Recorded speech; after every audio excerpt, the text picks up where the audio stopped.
কোনো অনুক্রমের nতম পদ 1 minus minus 1 to the power n divided by 2 এবং 20তম পদ কোনটি?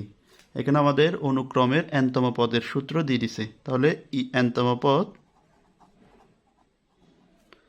un equal 1 minus minus 1 to the power n divided by 2 আমাদের বের করতে হবে 20তম পদ।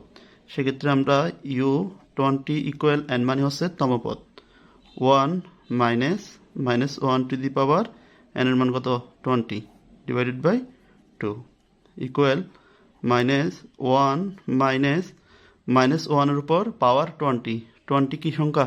জোড় সংখ্যা। কোনো মাইনাস সংখ্যার উপর যদি জোড় সংখ্যা পাওয়ার থাকে সেক্ষেত্রে মাইনাসটা প্লাস হয়ে যাবে। তাহলে এই মাইনাসটা কি হয়ে যাবে? চলে যাবে। তাহলে এখানে আগে থেকে একটা মাইনাস আছে সেটা থেকে যাবে আর এই মাইনাসটা চলে যাবে ডিভাইডেড বাই 2। তাহলে 1 আর 1 চলে গেলে 0 ডিভাইড বাই 2। লবে 0 হলে ভগ্নাংশ পরোটার মান 0। আমাদের এই অপশনটা গতে আছে। দ্যাটস ওয়াই আনসার গ।